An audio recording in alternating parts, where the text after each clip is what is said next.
Dios es un Dios moral. A Él le ofende la inmoralidad. ¿Alguna vez usted se ha preguntado por qué es malo el adulterio?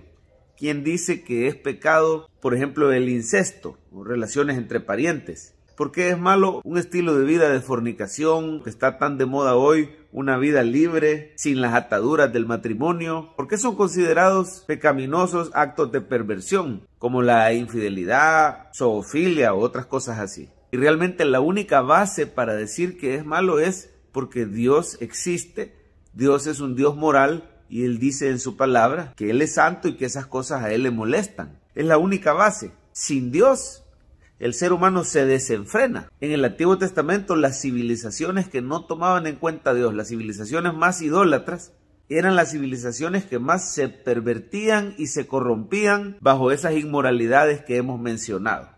De hecho, Dios dice que por eso la tierra vomitó a sus moradores, fueron expulsados de sus tierras, porque el dueño de esta tierra es Dios, y Dios es un Dios real, es un Dios moral, y a Él le ofenden estas cosas. El incesto, el adulterio, la fornicación. Pero, ¿qué esperanza puede tener el ser humano si de nacimiento nos hemos corrompido y nos hemos apartado en pos de la inmoralidad? ¿Qué esperanza puede tener alguien si hoy se encuentra atrapado por el pecado y por estas cosas? Parecería que estamos atrapados y no vamos a poder agradar a Dios. Por un lado, Él es santo, es un Dios moral y ha dado su ley moral, los 10 mandamientos. Por otro lado, el ser humano es pecador y nace con una naturaleza caída, pecaminosa, que tiende a estas cosas. Vemos, por ejemplo, Egipto. Los egipcios se habían corrompido por completo, adoraban falsas deidades, cometían todos estos actos de injusticia e inmoralidad. Vino sobre ellos el juicio de Dios, las 10 plagas de Egipto.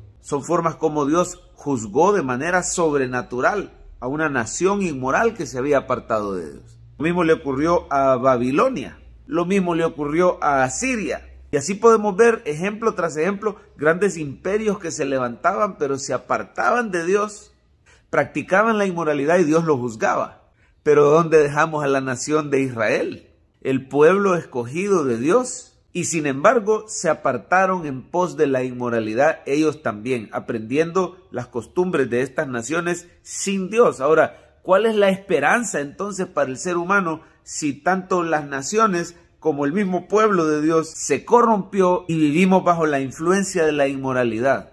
No vaya a creer usted que el problema del ser humano es externo, ¿verdad? Que por la inmoralidad que reina alrededor de nosotros es que el ser humano aprende la inmoralidad. Muchas personas cometen ese error, que dicen el ser humano nace bueno, nace neutro moralmente y luego se corrompe por la influencia. Ciertamente la influencia de los medios de comunicación y de las personas inconversas es real y es fuerte, pero el ser humano ni necesita que lo influyan mucho porque ya nace con la inmoralidad en su corazón. Sabemos que no es que Dios haya fallado y nos haya hecho mal o Él se haya equivocado a la hora de crearnos. Él nos creó buenos, pero el ser humano le dio la espalda a Dios y a partir de Adán y Eva que cayeron en pecado, la humanidad nace con la maldad en su corazón. Ya de nacimiento tenemos el potencial para la inmoralidad. Ahí en Levítico 18 se ven las leyes que Dios le dio a su pueblo, porque tenían que vivir diferentes a las naciones. Dice la Biblia que estamos en este mundo, pero no somos de este mundo, somos ciudadanos de los cielos. El pueblo de Dios debería de vivir diferente. Y las leyes que se dan ahí tienen que ver con la moralidad, con evitar el incesto, relaciones entre familiares, ¿verdad? Evitar el adulterio, la idolatría de ofrecer a sus hijos a diferentes ídolos. Tiene que ver con evitar diferentes clases de perversiones que se mencionan ahí, incluso la zoofilia, el homosexualismo. Se dan esas leyes, pero sabemos que Israel no las cumplió y tarde o temprano fueron juzgados ellos también, igual que las demás naciones. Así que, ¿cuál es la única esperanza del hombre contra el poder del pecado y la inmoralidad? Nuestra única esperanza está en la persona de Cristo. El Evangelio son las buenas noticias, que Dios no se olvidó de la humanidad caída, que a pesar que usted y yo estamos muertos en delitos y pecados, hay un Dios misericordioso que nos amó y Él personalmente vino en la persona de Cristo. Cristo es Dios mismo, es Dios Hijo.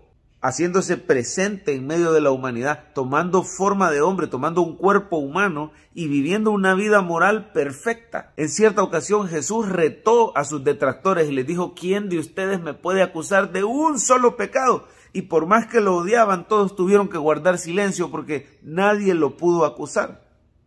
Lo cierto es que en Jesús vemos un ejemplo de moralidad perfecta que solo el Hijo de Dios puede vivir. Lo maravilloso es esto, que yendo Él a la cruz como nuestro Cordero que pagó el pecado por nosotros, derramó su sangre, ahora Él después de morir resucitó y se le dio un nombre que es sobre todo nombre. Dios lo exaltó hasta lo sumo y lo hizo Rey del cielo y de la tierra. Ahora por fe en Él, esa vida perfecta que Él vivió nos la atribuye a nosotros los seres humanos imperfectos. Mire qué maravilloso es el Evangelio, que tenemos un Dios moral, pero por fe en Jesucristo, Dios nos mira como que fuéramos 100% perfectos y rectos moralmente. ¿Cómo vamos a agradar a Dios entonces? Solamente creyendo en Jesucristo. Cuando usted cree en Jesucristo, a pesar que su vida no sea moralmente perfecta, porque dejando aparte la carnalidad, también mentimos, también robamos. Si tomamos el estándar de Cristo, hasta podríamos decir que hemos matado, porque Cristo dice: cualquiera que se enoje contra su hermano o lo insulte, ya es culpable como el peor de los asesinos. Hemos cometido adulterio bajo el estándar de Cristo, que es con solo tener pensamientos impuros. La solución del ser humano, imperfecto como es, la única solución para él es creer en aquel que es perfecto, en nuestro Señor Jesucristo. Ninguna religión puede ofrecer lo que Cristo ofrece, porque Él es el único y verdadero Dios, y Él es el único que venció a la muerte, y Él es el único que vivió una vida perfecta. Hay otras religiones, hay otros profetas, pero todos murieron, pero Cristo venció a la muerte.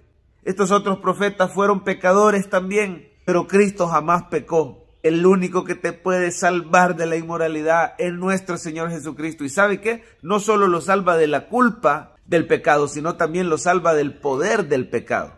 Ahora en Cristo los creyentes tenemos al Espíritu Santo, y santo quiere decir apartado de pecado, apartado de inmoralidad. Él nos va santificando por medio de su influencia y su poder santificador, por medio de su palabra, sus promesas, la predicación, el pastoreo que nos dan en una iglesia. Así que los cristianos sí pueden vivir libres de inmoralidad. Aún en su mente, sus pensamientos son purificados con la palabra de Dios. Hay tantas promesas preciosas en la Biblia de esa agua limpia con la que el Espíritu Santo nos va a limpiar de todas nuestras maldades.